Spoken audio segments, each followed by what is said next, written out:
It's time to eat. What are you hungry for? Sit down and get ready to consume an abundance of fantasy football knowledge from Ross Tucker and Joe Dolan. Feed me now. I'm starving. On the Fantasy Feast Eating Podcast.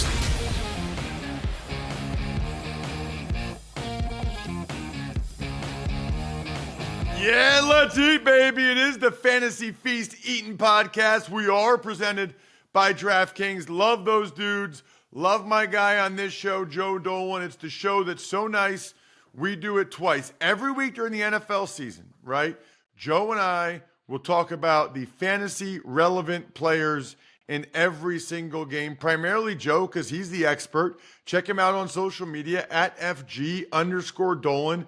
Incredible combo of personality, ability to disseminate information on air. I'm a huge fan, have been for a long time. I am merely at Ross Tucker NFL, the former NFL offensive lineman, trying to avoid a real job as long as I possibly can. Joe, we dive into the second half of the slate, starting with the Raiders at the Dolphins coming off the bye. Yeah, so here's the big news for the Dolphins. They're going to get Devon Achane back with little or no restrictions for Week 11. Here are the reminders for Devon Achane. He led this backfield by a slim margin in carries and routes in Weeks 3 and 5 ahead of Raheem Mostert. Most importantly for Achane, he was the clear lead back in the red zone. In their 3 games together, Achane outsnapped Mostert by a 65% to 30% margin inside the 10. Achane had 7 carries and 4 targets inside the 10 in just 3 games. The diminished red zone usage is a huge concern for Mostert moving forward. Mostert has handled 73% of the carries inside the 10 when Achane is out. And the Dolphins have a really good matchup on the ground this week against the Raiders, who despite holding the Jets to 52 non-scramble rush yards in Week 10, have surrendered by far a league-high 2.34 yards before contact per attempt over the last 5 weeks. That is per Fantasy Points data. That is a uniquely bad matchup against a Miami team that typically runs on everyone. Keep in mind, Miami does have interior offensive line injuries that must be monitored. They've had some injuries up front for most of the season. We need to keep an eye on that coming out of the bye. But it is great news. If you have Devon Achane, I think you can plug him right back in as an RB2 this week against the Raiders. What are you seeing from the Raiders on offense, Joe? Here's what I see from the Raiders on offense. They're not very good. However, they're 5-5 and they're loose right now. And look, you can sit here and say all you want on the Raiders. I can't believe they're 5-5. I can't believe they're technically in the playoff hunt. Don't tell the players that. The players just got done hating their boss. And now they're coming to work for somebody who they like coming to work for. And, you know, Aiden O'Connell did some things. I mean, he threw for 153 yards on 27 pass attempts. That's not going to light the world on fire. But at least he targeted Devontae Adams 13 times. That's what we want. He threw the ball to Devontae Adams, and he turned around, and he handed the ball to Josh Jacobs, who had 27 carries for 116 yards last week. It's Josh Jacobs, it's Devontae Adams, and maybe you can get a little bit of a sprinkling of Jacoby Myers in your lineup. But look, if the Raiders are going to be bad on offense, at least be bad and get it to your good players. And that's what they've done under Aiden O'Connell. Giants and the Commanders, Joe. All right, let's start with the Commanders because I want to be a little positive here. Ross, is it too much to ask? And again, I don't want the podcast to be, we only briefly touched on the Jaguars in yesterday's episode. I don't want the podcast to be the crap on Trevor Lawrence because I don't think Trevor Lawrence is bad by any stretch of the imagination. I just want more. I want more from the guy who was the number 1 overall pick on a team that is the best team, still is the best team in the AFC South. Is it too much to ask for Trevor Lawrence to have a game like Sam Howell has played like 4 times this year? I look at Sam Howell and I see, Ross, you've watched him up close. Obviously, you follow the Eagles. You're wearing your Eagles shirt right now. You know my boy Fran Duffy. You do podcasts and stuff with Philadelphia. You saw him twice against the Eagles, and you saw Sam Howell last week against the Seahawks. There's something there, man. And look, I know the sacks have even dropped off in recent weeks. Sam Howell, Howell has finished as a top 15 weekly scorer among quarterbacks in 8 of 10 games. 8 of 10.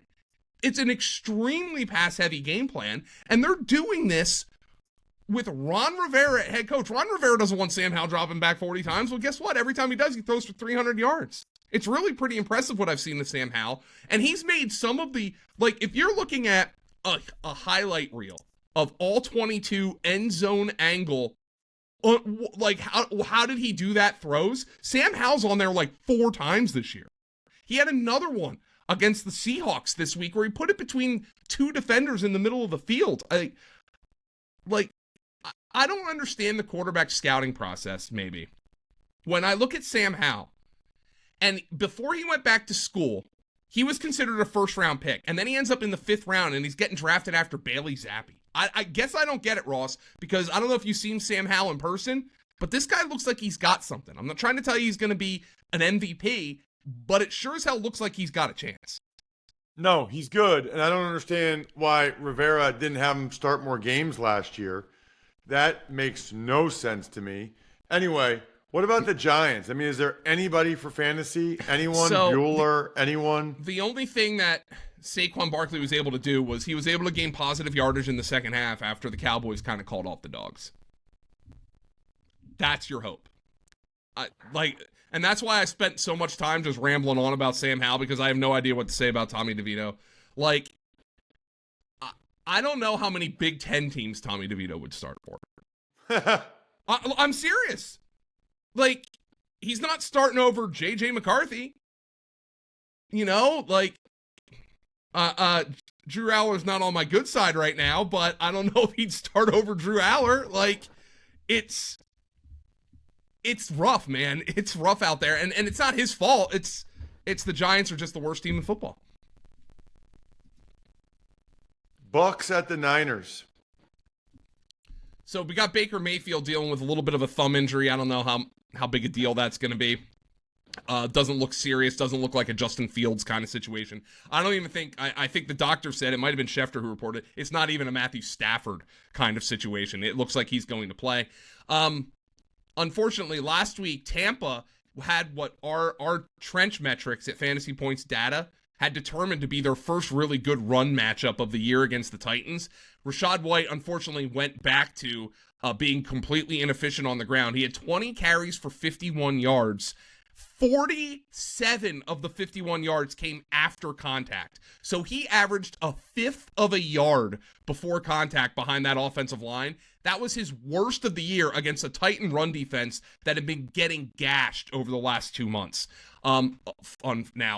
Right now in the season, Rashad White averages the 5th fewest yards before contact among all running backs with 100 or more carries. That's an offensive line stat right now.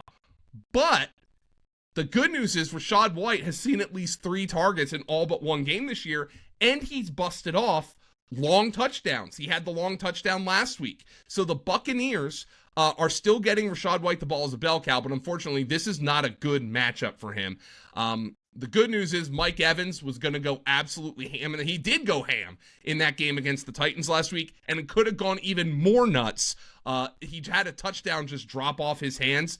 I think Mike Evans right now, he is by far the number 1 receiver in Tampa ahead of Chris Godwin, who has fallen by the wayside and is kind of more of a wide receiver 3 for fantasy purposes. How about the Niners offensively, Joe? Now that they got Debo back, your guy McCaffrey didn't get in the end zone, even though Kyle Shanahan tried really hard. They tried at the end of the game with Darnold. Look, McCaffrey, he didn't get in the end zone for the first time in 17 games. And he still had almost 20 PPR fantasy points. That's how ridiculous this guy is. You obviously start Christian McCaffrey. I'm not breaking any ground to you there. And the other guys, Deebo Samuel, George Kittle, Brandon Ayuk. Chances are one of these guys is not going to hit. Now, look, all of them had just 3 catches. Deebo had 4 catches, but he had a rushing touchdown. Kittle and Ayuk each had just 3 catches against the Jaguars. Both scored. We know the history of George Kittle playing with Brandon Ayuk and Deebo Samuel, he's typically the guy who goes by the wayside and ends up not producing for fantasy. But I just don't know how you sit at the tight end position a guy like George Kittle who can bust off a 66-yard touchdown the way he did last week. You kind of just have to suck it up and understand that there's a chance he's going to go 2 for 25. But unfortunately, with all his skill level and as well as Brock Purdy is playing, and Brock Purdy, again, with a great stat line, 19 of 26 for 296 and 3 touchdowns. I don't know how you sit George Kittle. Now, I do think it is funny, though. Brock Purdy, who we've said, as well as he's played in the NFL, that 3-game losing streak, we started to see some of that turnover luck turn against him. I think it's funny how Kyle Shanahan mentioned that the touchdown throw he made to Brandon Ayuk this week, where Purdy's rolling out to his left, naked boot. He's got 3 defenders in his face, and he just chucks it up between 3 defenders in the end zone, and Ayuk comes down with it. Kyle Shanahan said that might have been his worst decision as a 49er, and Ayuk still came down with the touchdown. Maybe that's a descriptor from the coach himself as to how the system and the talent around him is helping Brock Purdy this season. Yeah, I thought that was interesting. It was a beautiful throw, but gutsy for sure. How about the Jets at the Bills, Joe? So, Ross, you clearly discussed the Ken Dorsey firing on the Ross Tucker Football Podcast. What was your take on that? I don't think he was doing a great job, but I also think he was a scapegoat, sacrificial lamb. I mean, it's not his fault that they kept dropping passes or that James Cook fumbled or that McDermott called an all-out blitz on 3rd and long at the end of the game, or that they had too many guys on the field. And if they didn't lose the game, they wouldn't have fired him. So I hate stuff like that. Yeah, all the metrics suggest Buffalo has a great offense. EPA, all that stuff. Now, maybe if you're really hypercritical of Ken Dorsey, you think it's because it's inconsistent. Like, they'll get an absolutely spectacular play that gets offset by an absolutely awful play. And look, Josh Allen turns the ball over. That's what Josh Allen does. He's Brett Favre. He's a bigger version of what Brett Favre was, and all the good and bad that comes with that. And most of it's good. Brett Favre's in the Hall of Fame on the field. But this is what's fascinating to me. Because I think when the Bills got in their biggest ruts under Ken Dorsey, and heck, even under Brian Daboll, the Bills' biggest ruts would be when their offense was essentially, hey, Josh, go make a play. And we've seen that so much the last couple of years where they're not able to run the football. And they just lean on Josh Allen going back and doing spectacular things, which, quite frankly, with the exception of Stephon Diggs, Dalton Kincaid's really coming on. I think he's a good player. Of course, he had some drops. It's not that great an offensive supporting cast. I think Gabe Davis is a good player, but he's probably more of a really good number 3 than a good number 2. And is Joe Brady going to fix that? Remember, Joe Brady was the guy who Matt Rule fired for throwing the ball too much. Is Joe Brady going to come out and run the ball more? James Cook, now look, after they bench James Cook for the fumble, I hate when coaches do that, but very clearly something worked because he came out and ran like his head was on fire after that fumble. He had 12 carries for 109 yards in that game against the Jets. The Bills have averaged the most yards before contact on the ground over the last 5 weeks. And even though Buffalo has been the 5th pass-heaviest team in neutral situations this year, they did not trust Josh Allen last week. They shifted to a far more run-heavy approach against Denver. Joe Brady got fired by the Panthers for not running it enough. And I'm unsure of how he's going to call the game here. So, look, I'm just going to lean on Buffalo being Buffalo.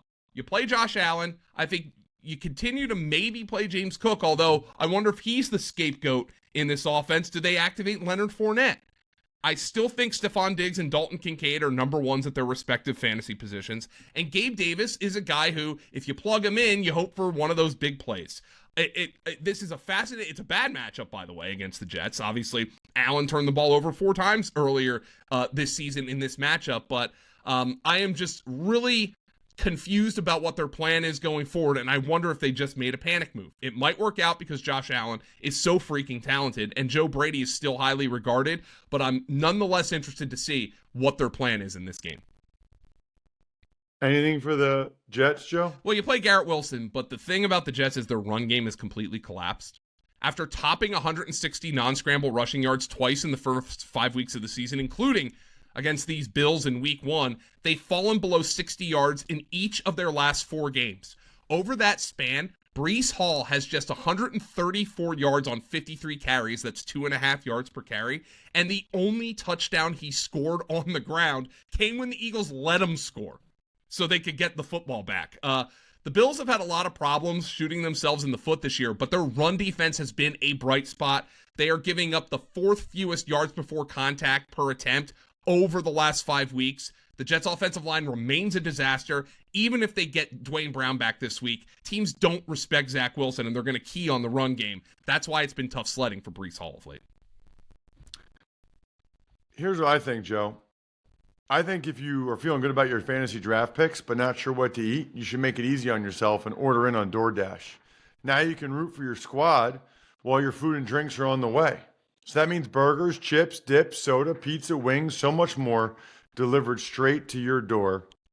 And while you're at it, Joe, why don't you drink some delicious Labatt Blue Lights with your friends and live life to the power of we.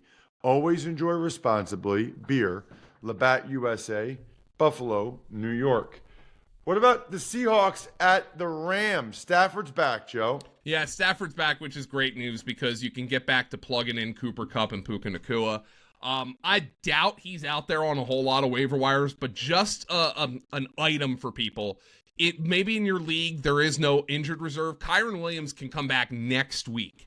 So I think their run game has been functional with Darrell Henderson and Royce Freeman. I don't think they've done a bad job by any stretch, but I think the Rams are going to be excited to get Kyron Williams back. So make sure you go out and check the waiver wire. I think Puka Nacua, Cooper Kupp, back to being strong wide receiver twos. I do want to see what Stafford looks like out here. But the Rams, look, they were not a decent offense with Brett Rippon. They were a terrible offense with Brett Rippon. So much so that they cut Brett Rippon and signed Carson Wentz. And at the very least, look, I know what people think of Carson Wentz, but I look at Wentz and say, man, the Browns would probably like to have him right now with Deshaun Watson out for the year. The Jets probably should have signed him, and we're seeing them pay for that because Zach Wilson isn't any good. So the Rams at least have a decent backup behind Matthew Stafford right now in the event that you need him. Joe, let's talk about the Seahawks on the other side. Yeah, so, I mean, the Seahawks, Tyler Lockett, this guy's unbelievable. You don't even know if he's going to end up playing. He leaves the game to get checked for a concussion. He comes back, catches 8 passes for 92 yards and a touchdown. Ken Walker, you can't sit the guy. I mean, 127 yards from scrimmage. He has a 64-yard touchdown reception. But it is worth noting, Walker has now fallen below 50% of the snaps in each of his last 3 games, all fewer than Zach Charbonnet. Walker is still the clear early down back, but Charbonnet has meaningfully cut into his snaps, which lowers his ceiling. So Charbonnet is kind of doing this really annoying thing where he's playing just enough where you're like, man, if Ken Walker doesn't make one of those big plays, I'm screwed. And he's not doing enough to really use him himself as a flex-worthy play. So that's kind of that weird dichotomy here where Charbonnet is playing meaningful snaps but isn't doing anything meaningful for fantasy.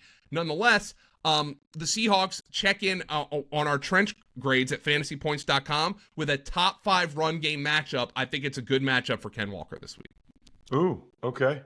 I am really looking forward to Sunday Night Football and Monday Night Football, Joe. Sunday night, we've got Joshua Dobbs, who must be like killing it for people in fantasy, against Russell Wilson and the Broncos. And Russell Wilson, look, he's not like MVP caliber Russell Wilson, but Joe, I did that game Monday night with Kevin Harlan, He's a lot better than he was last year. I'll Yeah. give him and Sean Payton some credit. I do know that Marvin Mims is unhappy with him. I don't know if you saw that clip that went viral for Marvin Mims, who was making some plays early in the year, and apparently he's yelling that he don't throw the ball to me anyway about Russell Wilson. But that's always kind of been Russell Wilson, though. Like, there was, even in his heyday with Seattle, Russell Wilson would leave receivers open and try to make a more ridiculous play. That throw that he made to Courtland Sutton for the touchdown was the first play I can remember of Russ as a Bronco where I was like, how did he get away with that? How did he run backwards 20 yards and put it into a window the size of a postage stamp, and the receiver came down with it? And I meant that in a compliment. Like, when he was a Seahawk, you'd be like, how did he do that? Like, that's not possible. Like, that's ridiculous. That's so lucky. But that's what Russell Wilson made his career on. And he, of course, ended up doing a phenomenal job getting that ball to Courtland Sutton, who is the guy he kind of trusts right now. They're giving the ball with alacrity to Javonte Williams, who definitely looks like a solid RB2 at this point. It was good to see Javonte get in the end zone. He had over 100 yards from scrimmage in that game. And Courtland Sutton is the receiver you want to play here. Jerry Jeudy, I mean, he's just kind of a secondary option right now. I know his air yard share is up there, but right now, it's Courtland Sutton and Javonte Williams as the guys that I want to play. And you can even play Russ at this point with how Sean Payton's coaching him up. What about on the other side with the Vikings, Joe? I mean, what more do you have to say? They're juicy. First and foremost, we got to watch the status of Justin Jefferson, who's ramping up his practice. I don't know what else you could say at this point about Josh Dobbs. He quarterbacked, obviously, Minnesota to a second consecutive win in his first start with the team. He now has more wins than starts with the Vikings. Minnesota has now won 4 straight games. The playoffs are more than realistic. Against the Saints, Dobbs, 268 and a passing touchdown, 44 rushing yards and a touchdown. His 4th consecutive game with a rushing touchdown. With the Vikings, Dobbs has started 1 game. Obviously, he played 1 in relief. And he's now the QB3 over the last 2 weeks in fantasy points per game, behind only Dak Prescott and CJ Stroud. The guy is unbelievable. I think you have to start him. And the great news is he gets the ball to the good players. So you can keep starting TJ Hawkins. TJ Hawkinson is a warrior, by the way. He got folded in half about 12 times in that game. And he still looked awesome with a slate-breaking performance. Jordan Addison, he gets the ball to him. And I guarantee you, if and when Justin Jefferson's back, he'll get the ball to Justin Jefferson as well. Joe, we're going in the 4th quarter of this podcast. 4th quarter is where the magic happens, where games are won, where champions are made. In business, it's where sales teams become legends. That's why HubSpot built Sales Hub, to give sales reps the deal-making tools they need to win their Q4. Sales Hub's prospecting workspace organizes your schedule, goals, and to-do list in one place to save your team precious 4th quarter time. Smart sequences help sales reps close deals faster than ever. So get ready to dominate Q4 with Sales Hub. Learn more at HubSpot.com/sales. I want to learn more, Joe, about the juicy Monday night matchup. It's the Eagles at the Chiefs, the 2 best records in pro football. Oh, the answer here, Ross, is start them. Start them all. Look, the Eagles obviously will not have Dallas Goedert, or at least it almost is certain they will not have Dallas Goedert in this game. So what does that mean?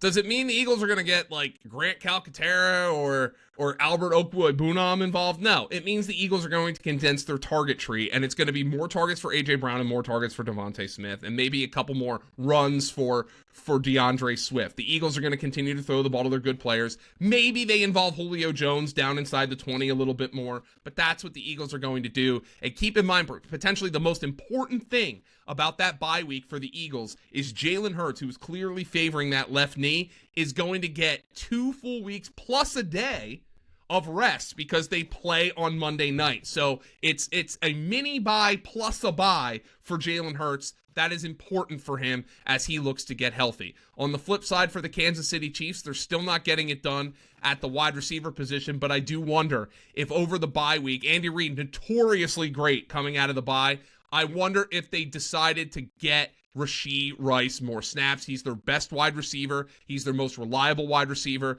Against the Dolphins back in week 9, Mahomes threw for just 185 and nobody had more than 34 yards receiving. Rashee Rice and Travis Kelce should be the 2 focal points for this passing game on Monday night against the Eagles. Kind of remarkable. Rice, as a rookie, is already kind of overtaken all those other guys that are there. Check him out on social media like I do, at FG_Dolan, the great Joe Dolan, and get all the content at fantasypoints.com. Just make sure you use the code 23Feast when you sign up. I am at Ross Tucker NFL. We are at Ross Tucker Pod on social. Check out Greg Cosell on today's Ross Tucker Football Podcast. I'm stuffed. We're done. Thanks for tuning in to Fantasy Feast. Make sure to also check out the Ross Tucker Football Podcast, Even Money, and College Draft, all on the DraftKings Network, YouTube, or subscribe to the podcast on your favorite platform.